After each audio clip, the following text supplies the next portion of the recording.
欢迎来到新闻频道。当您订阅频道时，演员们会很高兴。迪丽热巴带表妹出道，表妹口出狂言，迪丽热巴的回应再现高情商。迪丽热巴外形很优越，在她小的时候，她的成绩并不是特别好。当时她家有个亲戚是教书的，迪丽热巴的父母就把她送去亲戚家里托管。平时亲戚会在迪丽热巴放学后给她补习功课，放寒暑假的时候也会帮她查缺补漏。迪丽热巴一家对这个亲戚很是感激，两家人关系一直很不错。后来迪丽热巴进入娱乐圈发展，不但名气大了，而且还挣了很多钱。看到迪丽热巴把演员这条路走通了，亲戚就找到迪丽热巴的爸妈，想要迪丽热巴带自己的女儿，也就是迪丽热巴的表妹进娱乐圈当明星。当父母跟迪丽热巴说起此事时，迪丽热巴二话不说就把表妹接到身边，然后开始带她在圈内刷脸。虽然迪丽热巴把表妹介绍给很多人，但是这些人都是卖迪丽热巴一个面子，联系方式该加就加，加完之后就没有后续的跟进，就算有联系，也是通过表妹打听迪丽热巴的事情。这样一来，表妹就很感觉挺烦躁的，后来干脆躺平了，想着以自己的样貌，以后嫁入豪门也是一件不错的选择。表妹还真的通过迪丽热巴认识了一个富二代买超，买超是通过朋友认识的迪丽热巴，后来又通过迪丽热巴认识了表妹。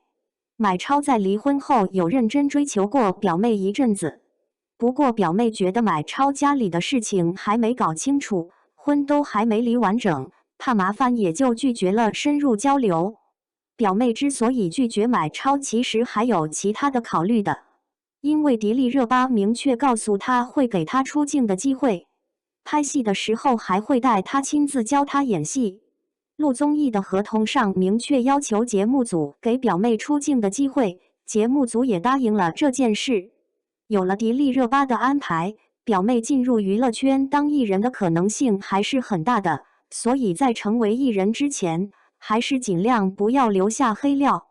不过在录制综艺的时候，表妹却说出了很多虎狼之词。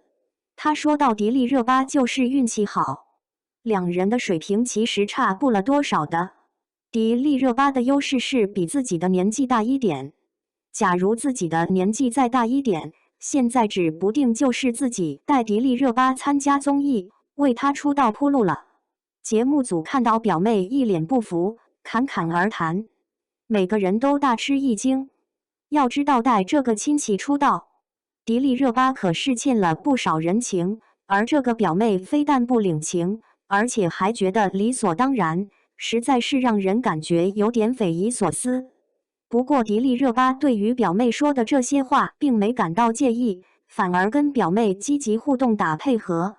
说到如果不是自己年纪大一点，现在还真的很有可能是表妹带自己入圈的。虽然迪丽热巴不介意，但是节目组并不是傻的，在做后期的时候直接把这些对话都删掉了，生怕引起不必要的麻烦。表妹虽然冒犯了迪丽热巴，但是迪丽热巴一点都不介意，甚至在她签了一部大女主戏的时候，还帮表妹争取了一个小角色演。虽然角色不是很重要，但是台词不少，也是一次不错的锻炼。迪丽热巴肯帮助这个表妹，除了血缘关系的牵连外，其实主要还是迪丽热巴比较感恩。年少时表妹的相伴，亲戚的照顾，都让她对这段亲情难以割舍。迪丽热巴不像那些进了圈后就要跟过往的朋友亲戚保持的距离的那些明星，她虽然是明星，但是她有血有肉有感情，这也是迪丽热巴能够收获这么多粉丝的原因。你们觉得呢？